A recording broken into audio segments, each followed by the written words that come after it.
प्रेरणास्पद कथाएं YouTube channel पर मैं धनंजय जैन आप सभी का हार्दिक अभिवादन करता हूं। छोटी सी कहानी डीजे की जुबानी। दोस्तों, नेहा ने अपने पापा से कहा कि पापा, मैं विवाह करूंगी तो सिर्फ और सिर्फ वैभव से, वरना सारी जिंदगी कुंवारी रह जाऊंगी। पापा अपनी इकलौती बेटी नेहा के ये शब्दों को सुनकर हतप्रभ हो गए। उन्हें अपने कानों के ऊपर विश्वास ही नहीं हो रहा था कि नेहा इस तरह से भी मुझे बोल सकती है। बड़े लाड़ प्यार से पली पोसी नेहा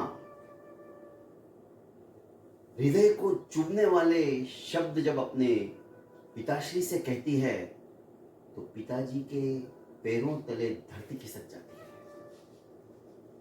सोचने लगते हैं कि क्या यही दिन देखने के लिए भगवान तूने आज मुझे जिंदा रखा है।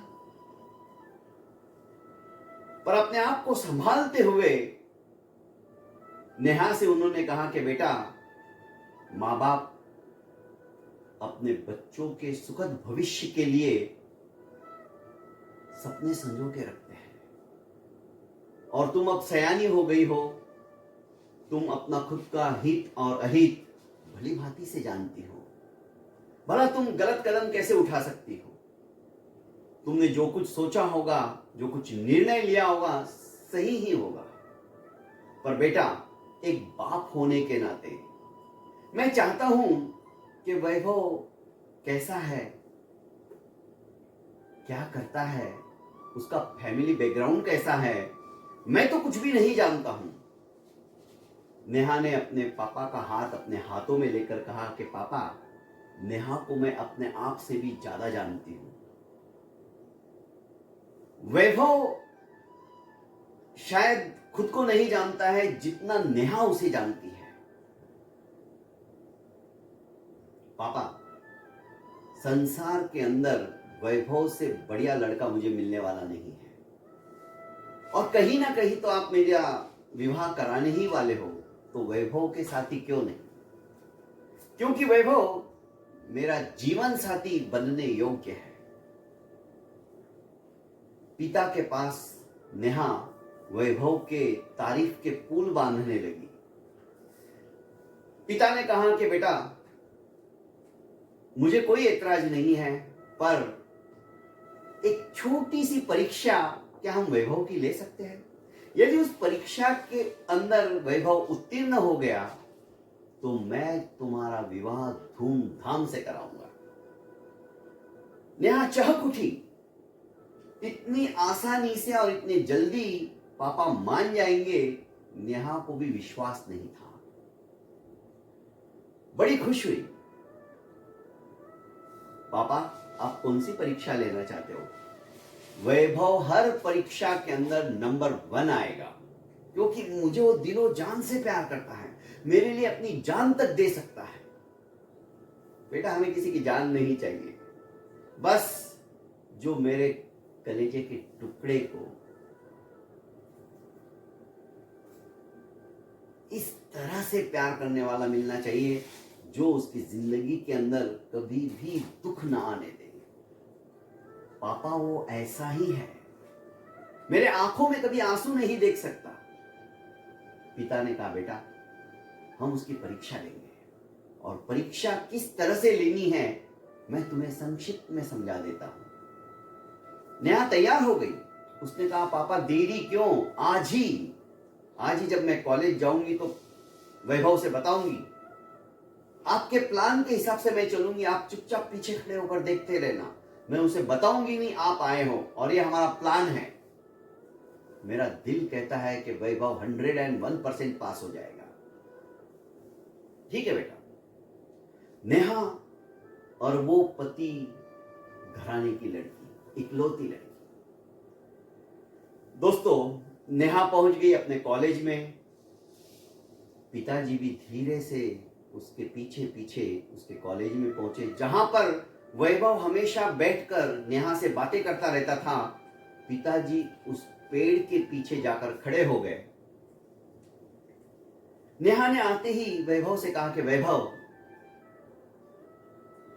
आज मेरा मूड खराब हो गया। वैभव ने कहा, क्या हुआ डार्लिंग, तुम ऐसे क्यों बोल रही हो? क्या किसी ने तुम्हारा दिल दुखाया है? नहीं, आज हमारी जिंदगी का फैसला होने वाला था और पापा ने बिल्कुल मना कर दिया कि वैभव के साथ तुम्हारा विवाह नहीं हो सकता। अब मैं क्या करूं? अरे तो इसमें इतना परेशान होने की क्या बात है नेहा, हम भाग के शादी कर लेंगे। आज तक कईयों ने की है। जब घर वाले तैयार नहीं होते हैं और हमारा प्यार सच्चा है तो हमें रोकने वाला कौन? हम बाहर जाएंगे, मंदिर में शादी कर लेंगे, कोर्ट मैरिज कर लेंगे, दिक्कत क्या है?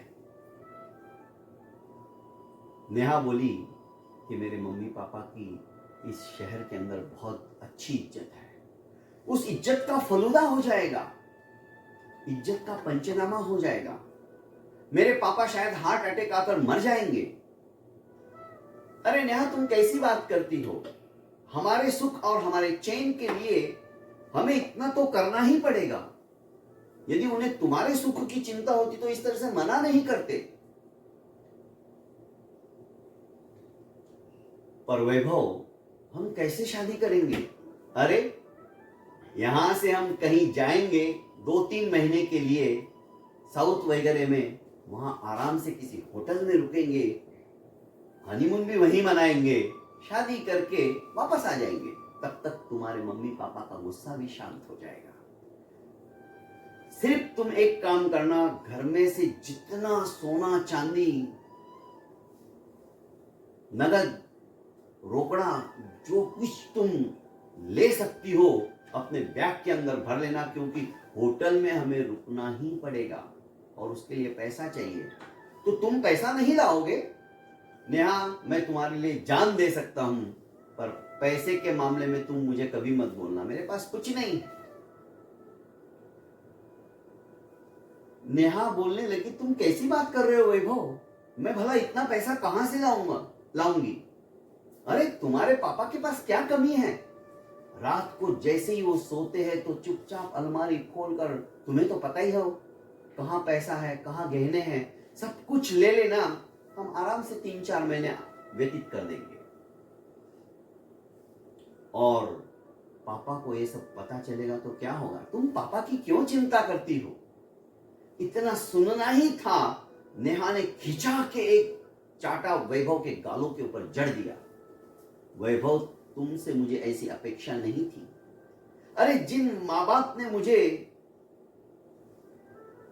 हथेली की छाले की तरह आज तक पाल पोस कर बड़ा किया, इस काबिल बनाया, और उन माँ बाप की इज्जत का कचरा करने के लिए भी तुम तैयार हो गए? मेरे से ये नहीं होगा। तुम्हारा प्यार झूठा है। तुम्हारा प्यार सिर्फ और सिर्फ मेरे पापा की दौलत के लिए है। मेरे से यदि तुम प्यार करते तो इस तरह से बात नहीं करते, तुम मुझे समझाते। कोई बात नहीं, हम मम्मी पापा के पास जाएंगे, उन्हें समझाएंगे, और कब तक वे नहीं मानेंगे? यदि नहीं मानेंगे तो हम जिंदगी भर कुंवारे रह जाएंगे, पर एक दूसरे के बिना नहीं रहेंगे। तुम तो भागने की बात कर रहे हो, छुपने की बात कर रहे हो, मुझसे चोरी करवा रहे हो। तुम्हारा प्यार प्यार नहीं है। दोस्तों, पीछे से ताली बजाते हुए नेहा के पापा बाहर आते हैं, जो पेड़ के पीछे छुपे हुए थे, और बोलने लगे कि बेटा, मुझे तुम पर नाज है। सचमुच में जो मैंने परवरिश की है, मैंने एक सेकंड के लिए सोचा कि नहीं, मेरी बेटी कैसे क्या हो सकती है, बाहर जा सकती है, किसी के बहकावे में आ सकती है, और तुमने आज साबित कर दिया कि तुम मेरा खून हो। दोस्तों, कहानी छोटी सी है, पर यह कहानी हमें नसीहत देती है कि भावावेश में आकर आज हमारी बच्चियां फटाक से डिसीजन कर लेती है। आजकल की चकाचौंध में एक आकर्षण को प्यार समझ बैठती है। दोस्तों, प्यार की परिभाषा ही कुछ और है। यदि प्यार की परिभाषा को हम समझ ले तो शायद जिंदगी में कभी भी हम विफल नहीं हो पाएंगे। प्यार बहुत अलग चीज है, आत्मीयता से परिपूर्ण है। प्यार में त्याग होता है, प्यार में अपनत्व होता है, प्यार में एक दूसरे को समझने की भावना होती है। दोस्तों, मेरी इस प्रेरणास्पद कथा यूट्यूब चैनल को आपने अभी तक लाइक एवं सब्सक्राइब नहीं किया है तो कर लीजिए और ज्यादा से ज्यादा इसे शेयर कीजिए। बहुत बहुत धन्यवाद। प्रणाम।